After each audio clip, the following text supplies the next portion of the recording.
Cancer journey sharing in the face of survivorship with recurrence, year 2 breast cancer. This will be presented by Miss Erlinda Naisa. Hello everyone! My name is Erlinda Buenavista Naisa.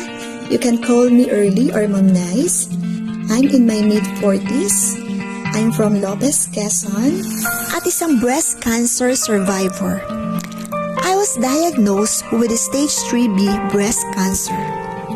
Noong November 7, 2020, nakaramdam ako ng maliit na bukol sa aking kaliwang dibdib na hindi sinasadya nang ako ay naliligo. Pero naalaala ko a few years back 2001, may nakapa akong maliit na bukol sa aking kaliwang suso at inoperahan ako sa Makati Medical Center at ang findings ay benign. So, I ignored this maliit na bukol on my left breast kasi benign naman ang dating resulta. Dahil pandemic noon taong 2020, napakahirap mag-travel papunta sa hospital para magpa-check up at takot din ako na magkaroon ng COVID-19. Hanggang sa maramdaman ko ang malaking bukol pagkalipas ng halos 2 taon.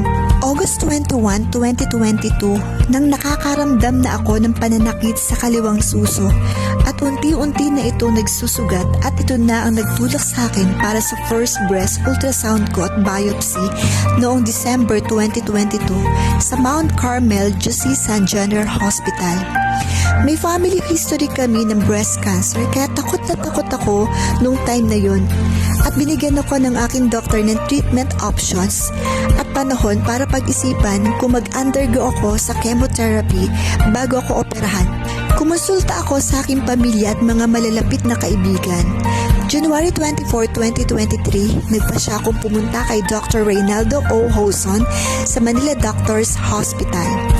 He decided as soon as possible na tanggalin ang bukol sa left breast ko and he helped me to admit immediately sa Philippine General Hospital in Manila at inoperahan ako noong January 28, 2023. I had a mastectomy, isang procedure para alisin ang buong suso at axillary dissection sa aking kilikili. February 7, 2023, bumuka yung tahi sa opera ko at talagang sobrang takot ko. February 16, 2023, totally infected na ang sugat ko and waiting for recovery and total healed on July 19, 2023. Akala ko okay na ako till September 28, 2023. I had my clinical diagnosis for the palpable 1 cm mass on my left chest area and that is a local recurrence. So, I underwent an excision of a mass on my left chest on January 11, 2024. Then, June 2022-2024, napansin ko na namamaga sa may part ng chest bone ko at nagpa-whole body scan ako sa Manila Med at ang result ay suspicious for bone metastasis. Right now, I had suggested taking medication and resting at home.